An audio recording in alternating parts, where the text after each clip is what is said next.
session.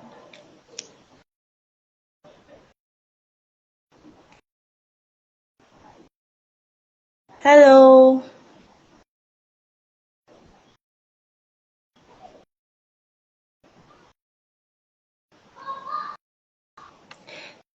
So we are waiting for our speaker, Adebayo, to join us. Today we'll be speaking on why teams fail and what great leaders can do differently. If you'd like to invite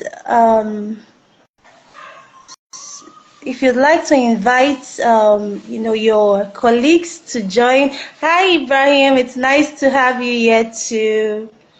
If you'd like to invite your colleagues, fellow team leads like you to join the session, I think it would be great because today's session is going to be one of a kind. We are having honest conversations on why teams fail and what great leaders can do differently. We're still waiting for Adebayo to join the session. I believe it may be some. Okay. Hi, Adebayo. Hi. Good evening. Good evening. It's nice to have you here this evening. How are you doing? Very well. Please confirm you can hear me.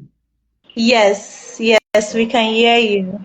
Ademide, can you hear him? Can you confirm in the chat box that you can hear our speaker? Hi, Fumilayo. How are you doing? It's good to have you here. Thank you for joining us. Okay, so we intend to keep this short. Let's say within 30 to 45 minutes, we should be done, but we are about to have a very sensitive conversation. Hello, Fumilayo. Good to have you here. So we are about to have a very sensitive conversation, which is about why teams fail and what great leaders can do differently. From what we know about your leadership history, about your leadership background, we believe that for our maiden edition of our Instagram live session, you should be the person that should chair this session. News reaching us is that you have over 20 years of team leadership experience, and I'm sure that those that are on the session here are interested in knowing what you have to share, and those that will be listening to the session after this would also be interested in knowing what you have to share from your leadership experience. So I'm just going to start really fast, and please feel free to drop your questions. If you'd like to interact directly with the speaker, please let us know. Just drop a comment in the comment section. Hi, Adegun, welcome. Thank you for joining today's live session.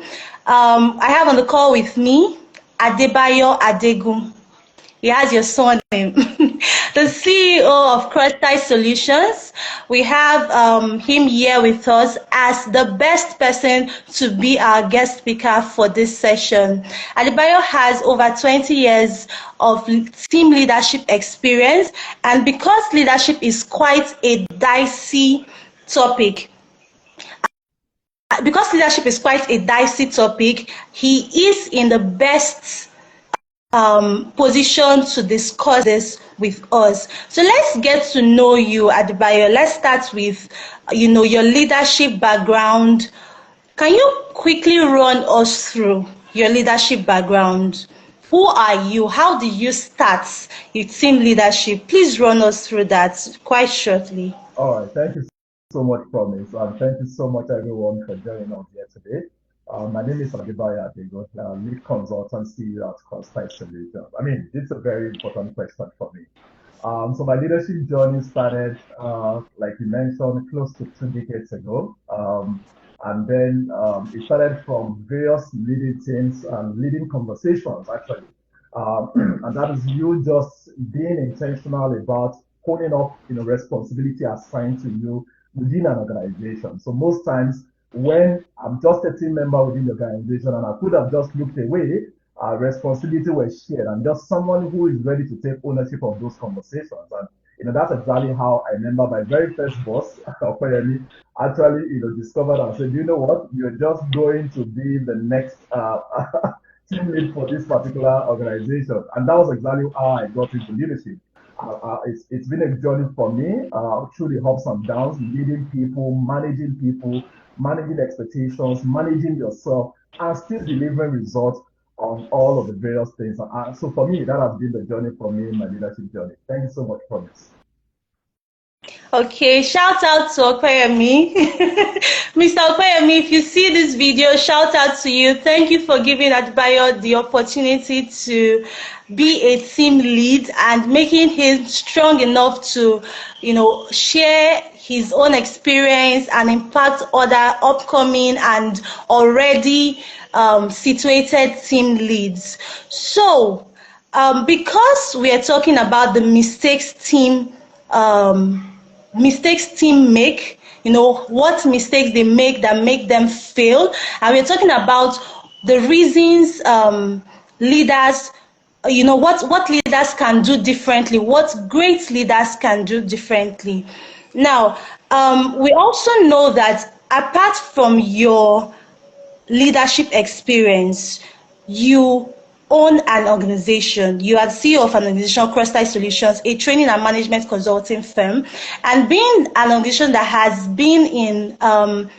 been there for over a decade, you have penetrated different organizations, different industries. You have seen over 1,000 teams. You have interacted with them. What would you say are the most common reasons that you have seen in both your leadership experience and as a consultant? What are the most common reasons why teams fail, and how can leaders spot these early warning signs? Okay, thank you so much, Promise, for that. Another very brilliant question. I mean, that's why we're here to have this conversation. In my experience personally, and also consulting for quite a number of organizations, I'll possibly categorize maybe into four different brackets. What I've seen why companies or why teams usually would fail. Number one thing that I've actually seen consistently happen is unclear goals. And when I say unclear goals, when people don't understand the destination, then they don't know, they don't even have a reason to take the first step, right? So if I'm going to achieve ABC and it's not clear to me, it's not properly communicated to me, if those goals are not crystal clear, then I'm just going to keep working over time without even understanding how my input has significant impact on helping the organization to achieve the goals. So one thing that we always mention at first is when your goals are not clear, then your team is actually heading for failure. So there must be that clarity in goal. And that leads me to my next one, which is on poor communication. No matter how beautiful your idea is, no matter how beautiful your goals is, if you cannot communicate or cascade whatever goals that you have in a simple way that people would understand and take action, then definitely they are not going to move forward. That's why I always say that when you communicate to people, understand that communication is not just about what you say, it's about how you say it. So you must put into consideration all of these various elements when you are. So poor communication will definitely lead to your team failing. Another thing again I will also very mention, which is the third bracket, is lack of trust. And I always tell leaders this. People don't see you based on your title. They see you based on accumulated experiences they've had with you. And those experiences is your trust level with them. So take, for example, there might be 10 people in a room and you're sharing a particular vision or you're sharing a goal with them or you're even sharing a task with them. The response you are going to get from those 10 different persons are going to be different. And they are going to be different based on the trust level that they have with you. So it might be the same speech, it might be the same language, it might be the same room, it might be the same everything. But trust me, the way people are going to receive that information is going to be completely different. And why is it going to be different? Because of the level of trust that you have with you. So when there is no trust me, leadership has failed, and that team is going to fail. The last one I'm going to mention is on weak leadership. Today, I know the world is actually projecting a lot of, oh, let's show a lot of empathy, let's listen to people, let's do all of those things. But there is a part of me that I always tell people that, irrespective of, for the part that you want to drive empathy, which is necessary part, I'm sure one of our conversations here we're still going to discuss about that. But you must understand that your role as a leader is the ability to deliver results. And you are going to deliver results through people.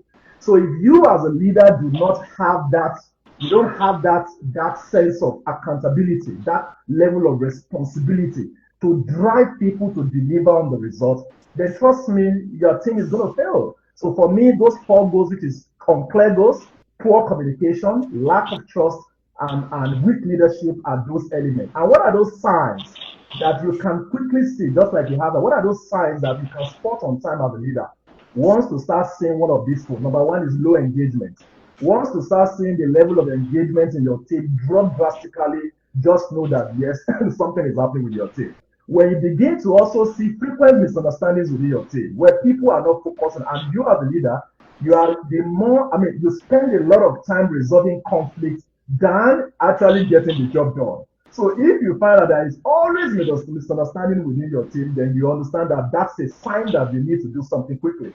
And then when there is resistance to change, so you share the beautiful goals, you share the beautiful ideas, and there is this laid back as to, I'm not interested. Do I really even want to do this? Once you start seeing those signs, it's another sign for you that yes, there's something wrong. And the last one is that there's a decline in collaboration.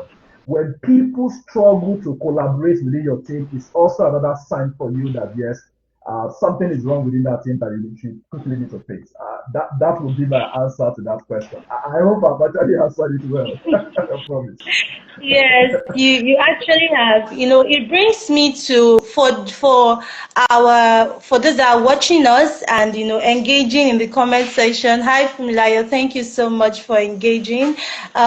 So it brings me to one thing that because I am I don't know if the world should be curious, or I'm someone that does not always I'm someone that does not always just conform to things. I ask a lot of questions. I'd like to say that if you're watching us and you do not agree to an extent to what our speaker is saying, please feel free to drop it on the chat box. Drop your comments, your thoughts, yes, your thoughts on the chat box. Just leave it there and we are going to take it up and discuss on it. If you also pick something from what the speaker has said that makes you feel like you have a question you'd like to ask further, that is why he's here. He's here to take all your questions. And at the end of this session, you're supposed to go out there to be a better team leader. So please feel free to interact. You're not going to be judged for it. Feel free to drop your questions, and if you can share this live video with your colleagues, that would be perfect, so that you're not the only person that is being an excellent team leader. Your colleagues you're taking your colleagues along, so they don't ask you, oh, where did you get all this information? And you're like, well, I'm sorry I didn't take you along. So thank you, Adebayo, for that, for your response. I'd like to ask the next one. You mentioned something about communication. Now, that would bring me to, I think there's always been this conflict between what is communication and what are misaligned goals. So, I'd like you to compare between communication and misaligned goals. How much of team failure is due to poor communication versus misaligned goals? Yeah, I don't know if you that's also understand the question. yeah, very well. I do understand the question. Thank you so much for that. That's also another very brilliant question from you there, promise. Thank you so much for asking. I would say both of them are actually very critical, right? I would say both communication and also goals, aligned goals are actually very very important. But I would say that poor communication is actually the root cause of even the misaligned goals. Your inability to communicate effectively on what needs to be done, how it needs to be done, when it needs to be done, is very, very important for you as a team leader. And I've seen this happen several times in organization. There's something we call job conflict, right? A job conflict is, oh, I'm in my space, you're in my space. It looks like you're coming into my space. And we see this from time to time in organizations, even among teams. And I'm sure people on this call right now can definitely testify to this. Why? Where you find that there is this person who is holding grief or who is holding beef rather with you to say, I'm supposed to, no, you're doing my job. You're doing my job. This is not your own job, right? And I always go back to ask myself, so how did we get there? I always push it back to the leader. And why am I pushing it back to the leader? It shows clearly that when that task was actually shared with the team member, there was no proper clarity in your communication as to what needs to be done, who needs to do this, and when it needs to be stopped. And I give you a typical example. And I'm sure some of us who are team leaders can definitely, relate to this scenario. I've seen situations before where a team leader would give, let's say, for example, today is Thursday, right? And Monday, I have a presentation.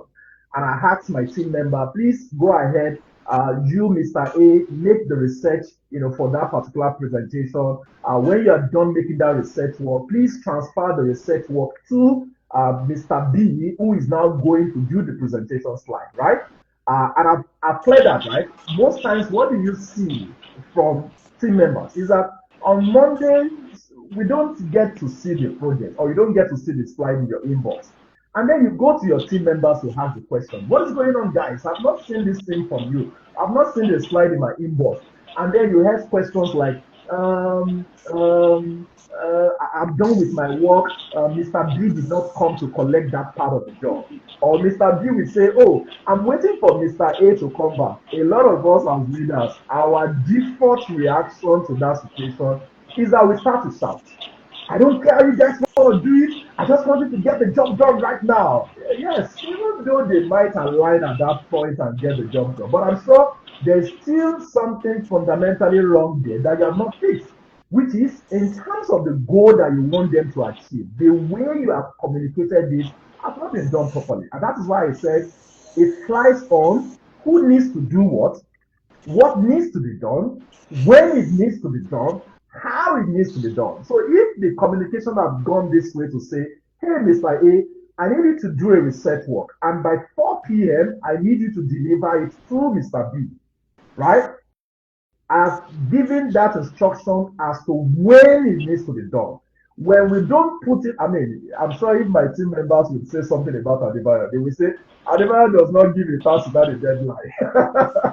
He will always ask, I need this by, in fact, he would ask you, when will this be delivered, right? So it shows clearly that if you are assigning a task to someone and you don't clearly state when it needs to be done, how it needs to be done, who needs to do what in the entire task chain, then you're actually going for failure. So poor communication, I would say, is the root cause. However, for you as a leader, you must communicate clearly what needs to be done, how it needs to be done, when it needs to be done, who needs to do what, such that people can align with goals. And most importantly, before I wrap this up, is that you must also speak about the why. So a lot of times people do what they do without even understanding how what they do connects to the bigger picture. So your communication of your why, oh, we are doing this because we want to improve client experience. Oh, we are doing this because we want to improve our brand perception. Oh, we are doing this because we want to increase our market share. We are doing this because we want to improve profitability. The why must be part of your communication. If the why is not part of the communication, then people just go there, do the little they can do without even understanding why they are doing what they are doing. And for you as a leader, remember your job. Your job is that you are responsible for those who are doing the job. So you must communicate with them why they are doing what they are doing so that the level of ownership and sense of ownership would be there compared to, okay, I'm just here to do the little, and then I'm just going to do a few things and I'm just going to move on. I'm just going to do this little just to get paid at the end of the month without connecting to the why. So why also needs to be part of your communication as a leader when you are communicating those goals. Thank you very much, promise. Thank you. Thank you, Adebayo. Hi, Abekemi Hope. Thank you for joining us. We are still on why teams fail and what great leaders can do differently. I can see a question in the chat box from Fumilayo. It's almost similar to a question we had planned out for Adebayo. It says, I like the mention of trust. How do you think a leader can rebuild trust after losing the team's confidence? Wow, this is a good one. Quite sensitive too, because trust is a very fragile thing. Once broken, even on different relationship levels, once trust is broken, it is really hard to regain it. So now, as a leader, being that you're not even in close relationship, you may not be in close relationship with this person. We are going to be honest. Not all leaders are going to be close to, their subordinates. But if you're close to this person, it's easier to talk to this person and say, hey, this thing you did caused me to lose trust in you, and work on rebuilding that relationship. But then there are also times you're not so close to this person, and you do not even know that your team member or your subordinate has lost trust in you. You just see it in their actions. I'm sure there's probably been a leader that you've lost trust in. I'm sure you've probably had a leader, you've come across a team that has said something like, hey, I do not even trust the person above me. I don't trust them to do this for one reason or the other. Now, because this is quite sensitive and it's a question from our audience, I think I would leave that to you to Okay. answer that. How do you regain trust as a Okay. leader? Yeah, so this is also very important question. But let me just say the way it is. Trust, um, let me start from trust to relationship, right? Or let me start from relationship and I'll move it to trust. Every relationship you have with anyone I mean, starts on a place shift. Every relationship you have with anyone, right, starts on a place shift. And what do I mean? You just imagine a white paper in front of you right now, right? Your white A4 paper, nothing written on it. It's completely plain, right? And that's exactly how relationships are built. So you, the leader, and the subordinates meeting for the first time. Hey, good morning, sir. Good morning, madam. My name is Adebayo. I'm going to be working in your team. Or hey, good morning. You're welcome to this team. We're meeting for the first time. Our relationship at that point in time is completely plain, right? Now, whatever level of experiences that we have over time, good or bad, is written somewhere. In psychology, we call it the subconscious mind, right? It's written somewhere. So the day I come to you to share personal things with you, right? And then later on in my conversation or within the team, you use that personal conversation that I've had with you or that personal conversation, you use it against me in team's conversation or in team's meeting, right? Good or bad? Of course, bad, right? Written somewhere. At a point in one day, I was unable to come to the office and I called you to explain certain things that is actually wrong with me. And then you shouted, I mean, you did all of those sort of thoughts. That's also another experience, good or bad, bad, written somewhere. Now, what happens is that if such experience should go on for a very long period of time, remember what I said earlier that your relationship with that person is starting on a play sheet. What would eventually happen is that you now have a lot of red pen, like I always call it. You have a lot of red mark on your play sheet. So invariably what that has turned out to be is that your relationship has become what we call the dormant type of relationship. And then automatically is going to affect your level of trust with that person. So in fact, if this was a classroom session or a classroom training, what I usually would do is to call out someone and say, do you love your husband or do you love your wife? And then the person will go, yes, yes, yes, yes, I do. And then my next question will be, what gave, or can you remember a particular date or time that you got the conviction that you love this man or you love this woman? And the person goes, um, I'm not sure I can remember a specific date, but I remember on the particular day he did something. And I remember on a particular day she did something. And then she did something. And then she did something. And then she was there for me and there. And then this and then that. And they start mentioning a lot of things. And then I could see all over them that the submission, accumulation of those positive experiences that they've had with that person is exactly how they have concluded that they love that person. Love is synonymous to trust. The same way about trust. The trust that you have built with someone, right?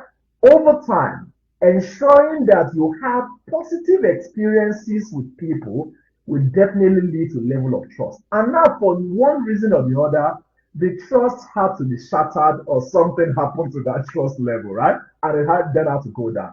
And this is where I always tell leaders, if you notice that and it happened, of course we are human and we can't all make mistakes. That is when you need to put on the cap of having a difficult conversation with that subordinate as soon as possible. And then express yourself. I mean, the era of when leaders used to think, my space, my office, no, I'm the boss, you all have to respect me, you all have, that time is over, right? You have to calm down, and you have to bring down your ego and be as humble as possible to go to the subordinate and apologize to the subordinate to say, yes, in fact, a very easy description that I always use or analysis I always use that go to that subordinate with that play sheet. I said, do you know what? This play sheet that we have, I know there has been a lot of red pen on this play sheet. I'm tearing this play sheet right now and we're starting on a play sheet right now. On a new play sheet where we are now going to be conscious about the positive experiences that we are going to write on that sheet. And I can tell you that honest conversation and continuously, now because you are aware, previously you were not aware, you were just doing things, and now that you are now aware, you are now going to be very conscious that whatever will reduce your trust level with that subordinate, you are conscious that it does not happen. And when it happens, you are quick to find way to have that honest conversation with that person and make sure that you settle it amicably and ensure that that does not happen again. So with that, and when you're consistent with that, over time, just like the way the positive experience will lead to a good relationship, is the same way that positive trust level or positive trust experiences would also lead to good experience that you're going to have with the person. That would be my answer to that question. I hope I've answered the question, Mrs. Fumilayo. Yeah, thank you. Hi, Fumilayo. If our speaker has answered your question, just tell us hi in the chat box. If not, if you want to press further, please feel free to drop further questions. For everyone that's it's on our live session, I think this is the point where you begin to share this, where you begin to invite people to join, because we are delving into the most sensitive parts of team leadership. It feels like we've been on the surface. We are going into the parts where you need to hear about delegation, your own personal issues as a team leader. We are entering into that session right now. In the next few minutes, that's what we'll be treating. So please feel free to invite your colleagues that are fellow team leaders to join the session. So really quickly, I'd like to ask, this is a sensitive one, micromanaging. We've heard it. One time I had a chat with while I'm not a fan of Gen Zs are like this, are like that. But well, if you can be honest, judges have a bad rep in the what do they call it, in the professional industry. But if we are going to be true to ourselves, they bring in the most innovations that we can find in the professional space. But we hear a lot of, especially because J's are like dominating the professional space now. We hear a lot of my team lead, my leader, our boss, this micromanages a lot. I do not like it. And of course it can lead your team to feel less confident, because, and not just because you're trying to get work done. This is also a personal issue for most leaders. I think when we have conversations, when we do our personal leadership course and our effective leadership course, we treat this thing about, understanding yourself, knowing your leadership style and how to go about it. But, to you now, we understand that many leaders, having taught different industries, many leaders struggle with delegation. There is always this feeling that you are going to get something done better than the person you are delegating it to. And we know that.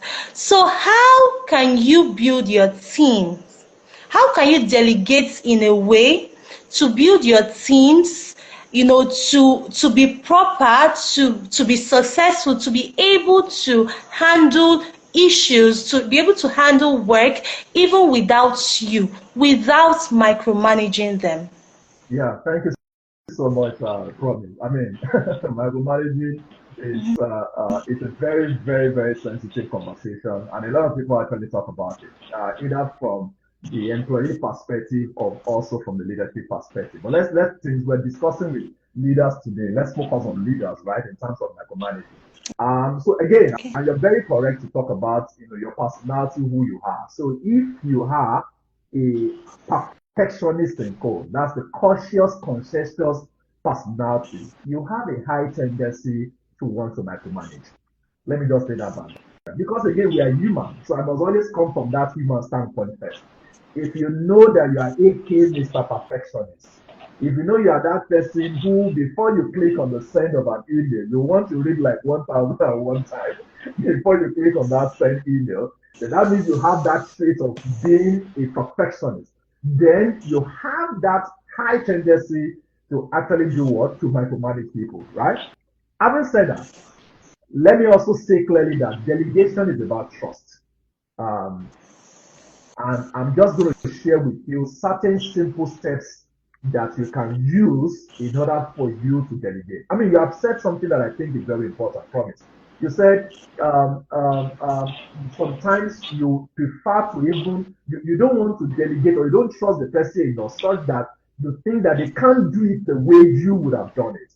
In fact, there's something we call reverse delegation right now, and it's a new word. And you know what reverse delegation means? It means that people right now get to do, I mean, I've assigned you a task, promise to go do it, and then you bring it back to me because I'm unsatisfied with whatever you have done. I get to do it all over again. That's what we call reverse delegation. So I delegate it to you, but I'm still eventually going to do the entire project or the entire work or the entire task. But like I mentioned, delegation is about trust. Leaders must learn quickly how to delegate to people. There is this theory in management that we talk about, and I think is also very important because you must also look at people's competency level and motivation level before you assign tasks to them. There's a management theory that supports that. It's not everybody that you want to delegate it. And I'm just going to be honest there. This is not an aspire to pastor session, right? So we want to be as honest and realistic as possible. It is not everybody. Let me lay that background here. It is not everyone that you delegate to. You must look at the competency level and motivation level before you assign tasks to them, right? And there's this quadrant that we usually draw in class about people you delegate to, people you mentor, people you coach, people you tell what to do, right? Which is what you refer to as micromanaging. But the most important thing here is that a leader must understand the strength of the team, and the strength of the team members is actually managing, right? And assign tasks to them based on who they are. Please show me one successful person in the world today who said, "Oh, I'm successful today because I've been working in areas of my weakness." Absolutely nobody. Everybody that you see that have been successful today have actually created a niche for themselves. They've discovered that niche and they continuously work within that particular niche. So for you as a leader, your job as a leader is to discover the niche of others. Like I always say, good leaders are good at discovering their own niche. Great leaders are good at discovering the niche of others. Good leaders are good at discovering their own strengths. Great leaders are good at discovering the strengths of others. So there is no way that you are going to assign tasks to someone without doing what? Without actually understanding their strengths. So the strength is a very important thing that I think that we must actually talk about if you are talking. Then when you are done discovering the strength, in also providing that task or that information to them, please, like we discussed earlier, make sure that you provide clear expectations. I want this to be done this way, that way, for this particular result. A lot of times I've spoken with also employees who get so much, unhappy with the way their boss is actually micromanaging them. And when I try to look at the conversation, I usually will see clearly that it's as a result of the expectation of the leader versus the expectation of the employee is completely different. So that means that the leader has not done enough work in trying to demonstrate what the expectation of this task that I'm giving to you is actually giving. And then when you are done giving them tasks based on their strength, providing that clear expectation, the last thing that you need to do is to now offer them support in the process of getting the job done. You are not coming on their face from time to time. You are not actually looking at what they are doing step by step, but you are asking them, oh, how far have you gone? If you need any form of support, please feel free to come around. Please feel free to share with me. If it gets stumped, please feel free. Today we have mental block, right? You're trying to work on something and then the idea, the creativity is not just coming, right? There's somebody you can always go to, which is your leader, because he's more experienced, he's advanced, so you should know more, right? So you can always go to. So you must provide that environment where people feel safe to come back to you to have that conversation. And in wrapping this up, when it comes to delegation, which I think that the most important challenge with leaders who are failing at delegation, at delegating, is that they are trying to replicate themselves and they have been unable to do that. So let me give you these 5 simple steps, right? In replicating yourself as a leader. Number 1 step is that you do it. You can't teach what you don't know, so definitely you have to do it, right? You can't delegate to someone what you also don't know at least something about, so you have to do it. The number 2 step is that you do it while they are with you, right? You do it while you are with you. So 2 of us are going to sit down together. We're going to do it together. You're going to see I'm going to. So it's going to be more like it's like an apprentice, right? Who is learning from you on how to do it. Number 3 is that we're going to do it together, right? I'm going to share the responsibility. You take 50%, I take 50%, and at the end of the day, we're going to combine the work together to get the result that we want. Number 4 is that you are going to do it, and I'm then now going to take the back seat. At that point, what am I doing? I'm mentoring you. I'm fine tuning you. I'm making you better. So at that point, you are the one doing it while I'm just looking at you. And the last step is that I'm just to do it. I'm going to leave you to do it, to do it, to do it.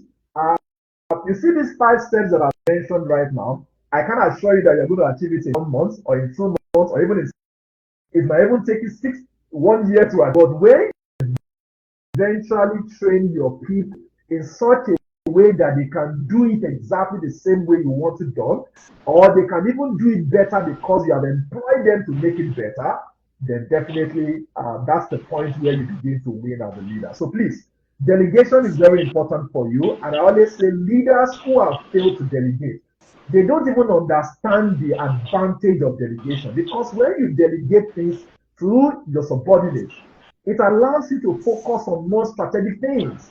But when you are actually enveloped into operational tasks and you are doing things here and there, just going here and there, and you are so much involved in all of those operations, getting all of this, then it then affects you from even focusing on the most important thing, which I'm very sure the organization wants you to focus on. So please, begin to delegate and begin to apply these 5 steps that I've just shared with you. Thank you very much. Thank you, Adebayo. you are making an impact in this live session. I can look at the comments, I can see the comments, and your audience is bumming, they're like, keep going. Thank you so much so if I hear you clearly, delegation is based on trust. Okay. And yes, delegation is based on trust. All right, that's a big one. We have about 5 minutes to round this up.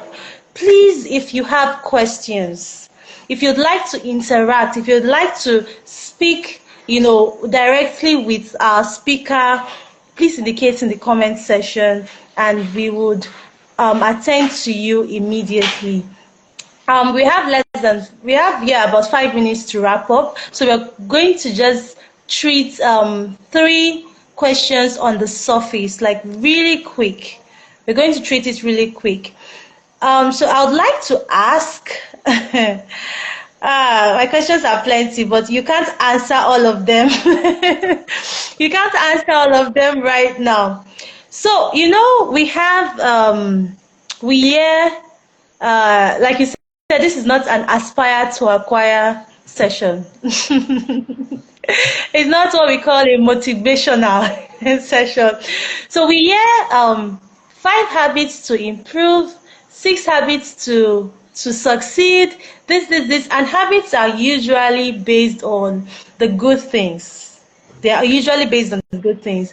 But I would want to ask, what is one leadership habit that almost guarantees failure within your team?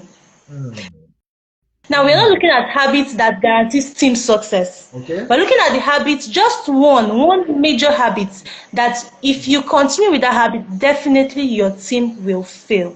What would you like to share that one habit with us? Yes. A lot is coming to my head now, but I'll just stick to one since you have requested for just one. The biggest one. The biggest one, which I've seen play out, and that's a very also brilliant question.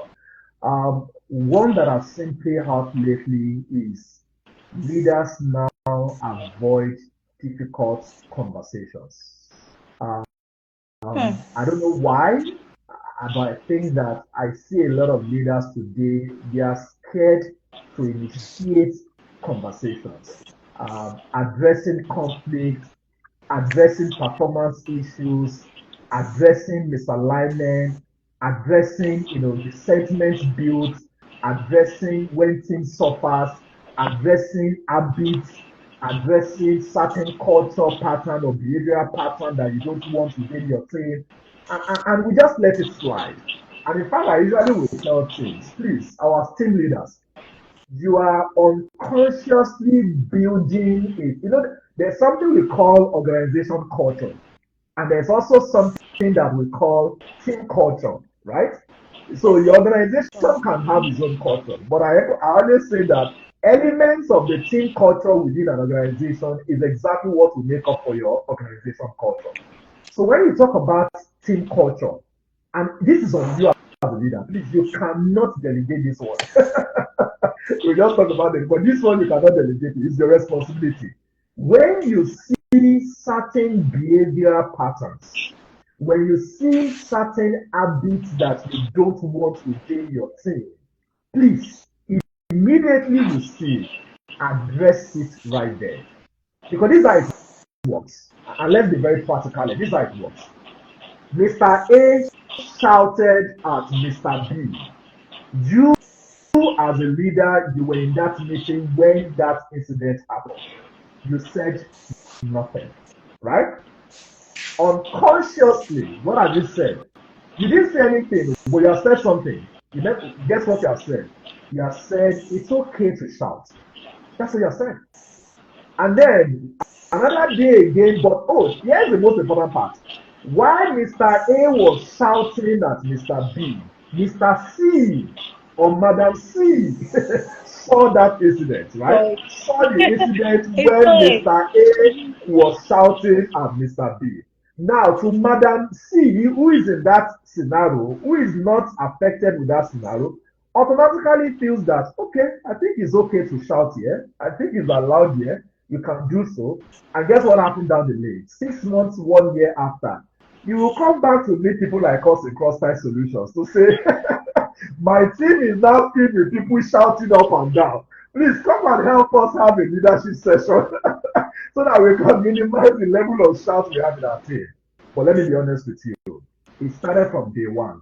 It started from that day when Mr. A shouted at Mr. B, and you failed to have that difficult conversation right there to say this is an unacceptable behavior within this team. If we have to achieve our goals and progress as a team in becoming a high performing team, then this behavior pattern must not happen again. If you don't address it, or then it's going to become a culture within your team. What about performance issues? When you notice that performance is not aligning, like I always say, you don't necessarily have to wait for KPI or appraisal session before you have performance conversations, right? If you see that the performance is dropping from time to time, it's time for you to have that honest conversation. So today, if there is one leadership habit that I can say that we guarantee a team failure, is that when you consistently avoid difficult conversations, you say, no, it's not necessary. Let me just let it slide. And they will learn it, and they will course correct it. And no, they're not going to course correct it. It's your responsibility. You cannot delegate this one, I promise. You have to be the one to do it yourself, and you must have that honest conversation. Please address the conflict on time.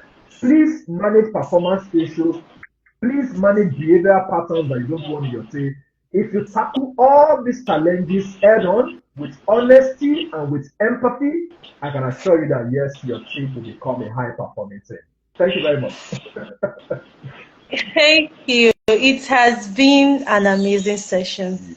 We are almost done. I must say it's been very interactive. I didn't even notice time going. Time has been going so fast.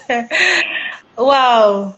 So leaders must never avoid difficult conversations. This is a tough one, oh.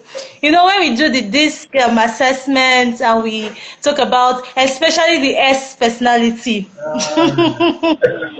when they get up there as leaders, how do they not avoid difficult conversations? Well, we can't answer that here. We have our webinar coming up soon.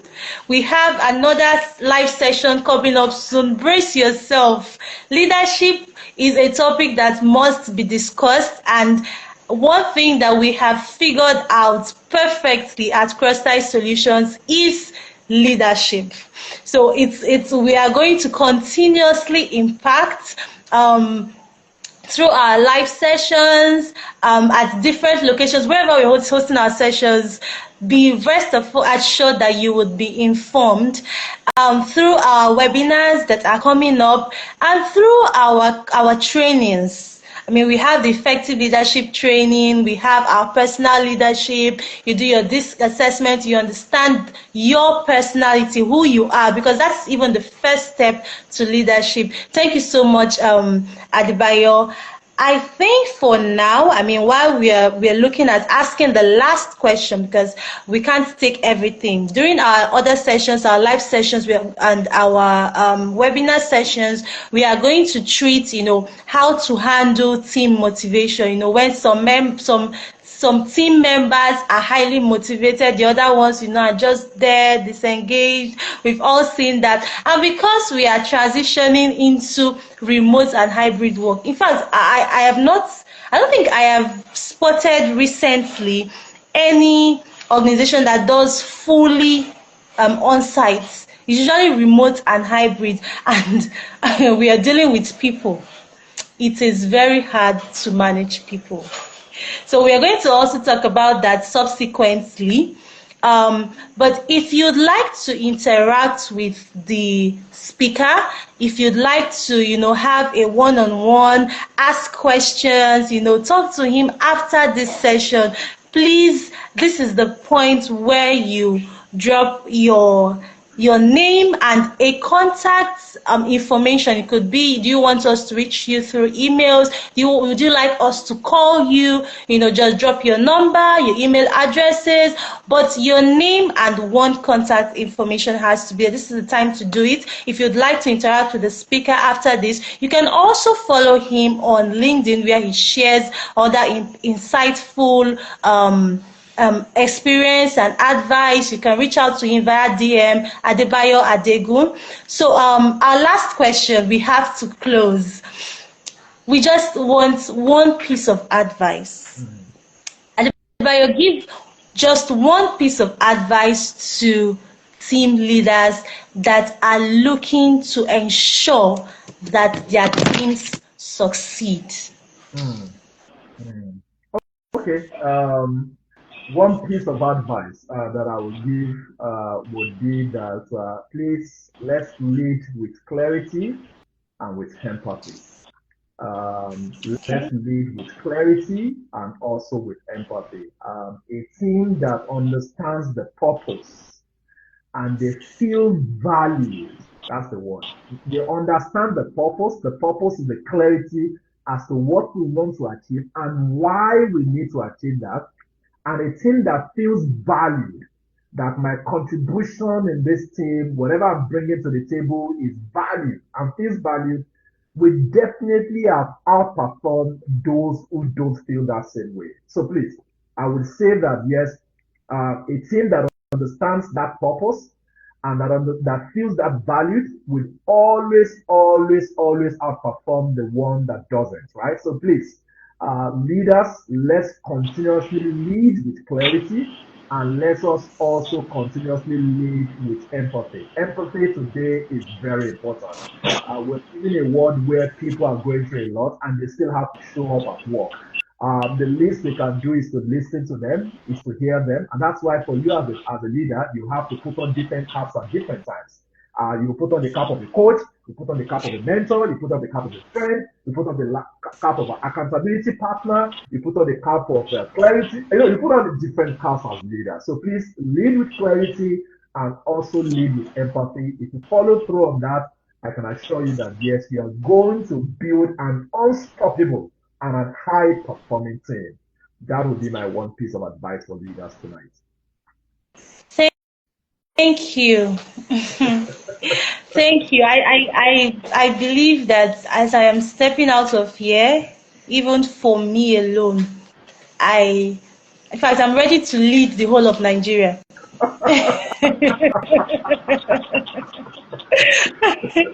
Not just the team. I am ready to lead the whole of Nigeria. Thank you so much, Adebayo. I wish we had 5 hours of for this session, but unfortunately we would have to close now so everyone could go rest and prepare for the next day at work. Thank you everyone that joined. Our audience, we couldn't have done this without you. We would ensure that we share excerpts from this session so you can listen to it over and over again. Thank you, Adebayo. Thank you, Ademide, our moderator, on the comment section. Thank you to everyone that has joined this session today. Please do well to enjoy the rest of your evening. Bye. Bye, Adebayo. Thank you so much.